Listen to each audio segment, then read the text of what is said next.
행정지도와 담합은 우리가 이런 경우가 있습니다. 담합을 했는데 법률에 따라서 우리가 할 수 있는 겁니다 라고 얘기하거나, 또는 정부 부처가 시켜가지고 하는 겁니다 라고 얘기하거나, 이런 류의 사건들이 많이 일어납니다. 그때 이제 우리 법이 허용하고 있는 한계를 말씀드리면,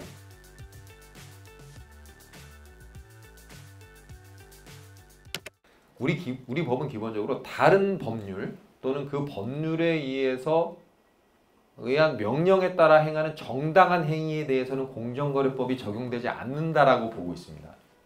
이렇게 좀 요건이 어떻게 되어 있냐면, 다른 법률, 그 법률에 의한 명령, 그 다음에 정당한 행위예요. 조금 엄격해요. 그래서 예를 들어서 이제 보험업법상 상호협정인가 같은 이런 제도들을 안내를 드리는데, 실무상 문제되는 경우는 대부분 어떤 경우냐면, 정부가 명확한 법률상 근거 없이 사업자들한테 요청을 하는 경우, 또는 그런 요청의 기화로 사업자들이 뭔가 얘기를 하는 경우가 있을 수 있습니다. 그때는 행정지도와 담합이라는 항목으로 교과서나 이런 데 찾아보면 많이 이제 나와요. 자, 그러면 이제 문제가 되는 게 이런 거죠. 원칙적으로 다 안 되는 건 뭐냐면, 정부가 이 안건에 대해서 업계 의견을 정리해서 말씀을 해달라고 요청을 했는데, 이 안건이 아니고 전혀 다른 건에 대해서 모인 김에 한꺼번에 같이 얘기했어요.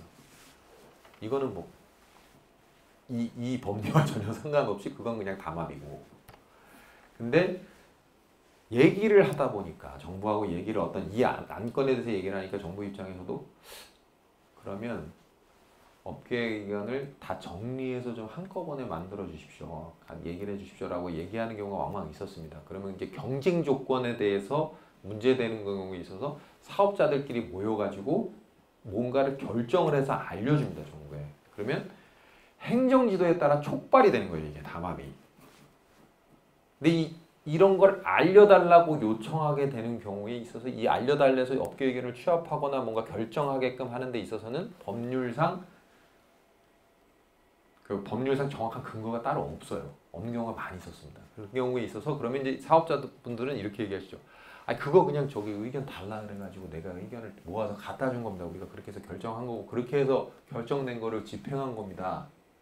그렇게 얘기했을 때 우리 법원의 기본적인 시각은, 그렇다고 하더라도 담합에 대해서는 그 위법성이 인정된다라고 보고 있고, 다만 이제 사업자들 입장에서는 그러죠. 이거는 행정지도를 따르지 않을 경우 법률상 사실상 제재가 있을 수도 있고 불이익이 있을 수 있기 때문에 한 겁니다라고 했을 때 거의 그거는 잘 받아들여지진 않습니다. 제재를 경감시키는 요소로는 기능을 하지만, 네?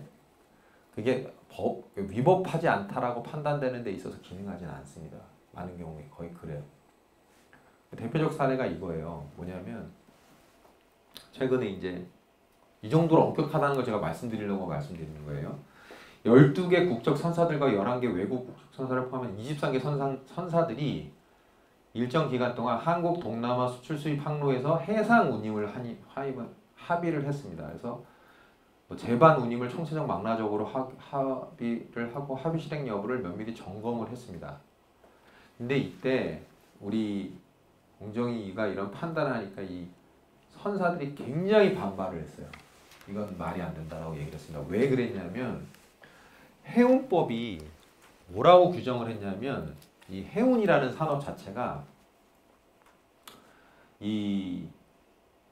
오랫동안 전 세계에 있어가지고 물동량이라는 거 이런 거라든지 안정적으로 이렇게 조달을 할 수 있도록 여러 오랜 세월 동안 선사들끼리 뭔가를 공동으로 결정할 수 있는 시스템을 구축을 해왔어요. 오랜 시간 동안.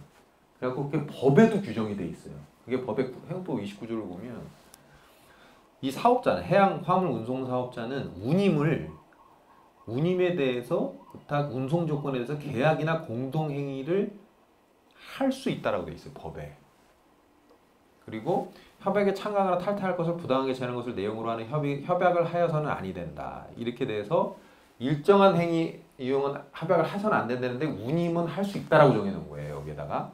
근데 이걸 하려 그러면 해양수산부 장관한테 신고를 해야 됩니다. 그리고 이런 법을 위반하게 됐을 경우와 관련해서 그 주무부서를 해양수산부 장관으로 정해놨어요.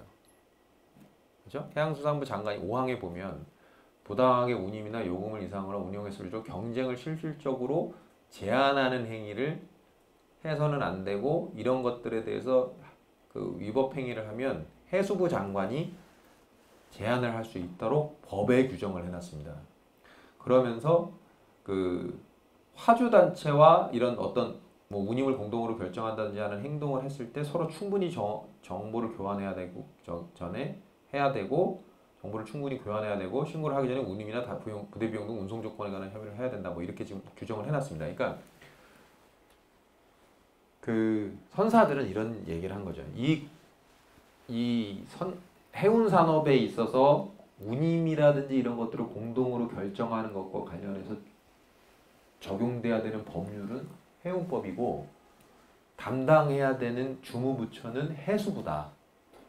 그리고 오랜 세월 이런 산업적 특성 때문에 우리는 이렇게 업무를 진행을 해왔는데 갑자기 공정위가 공정거래법을 적용을 해야 된다라고 해서 규제를 하는 것이 말이 안 된다. 이렇게 다툰 거예요.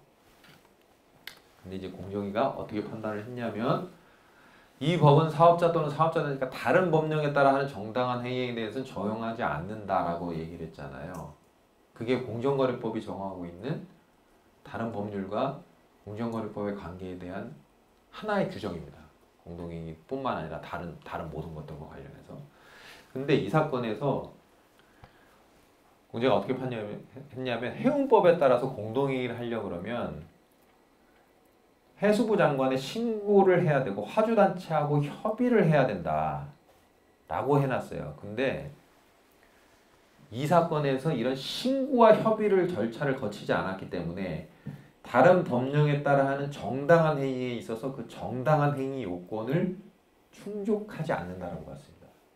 그래서 이거는 규제를 해가지고 제재를 받았어요. 이 과징금 액수가 962억 원입니다. 이게 굉장히 큰 거예요. 그러니까 이때 그 시쳇말로 많은 게 문제가 된 거죠. 이 공정거래법의 적용이 어느 범위까지 집행을 해야 되는 거냐, 적용이 이 산업에 적용하는 게 맞냐, 어느 게 신법이냐, 국법이냐 이런 모든 법률적인 쟁점들이 많이 다투어졌습니다. 그리고 이 해운법의 규정에 비추어 봤을 때 해운법이 특수법인데 일반법인 공정거래법을 적용해가지고 규제하는 것이 맞는지 이런 것들에 대한 많은 다툼이 일어나는데 궁극적으로 판단된 거는 이렇게 판단이 됐다는 거예요. 공정위 단계에서. 다만 이제 사건은 법원에 가 있는데 제가 드리고 싶은 말씀은 이렇게 이 116조 다른 법령에 따라 하는 정당한 행위라는 게 이렇게 엄격하다는 거예요. 사실은.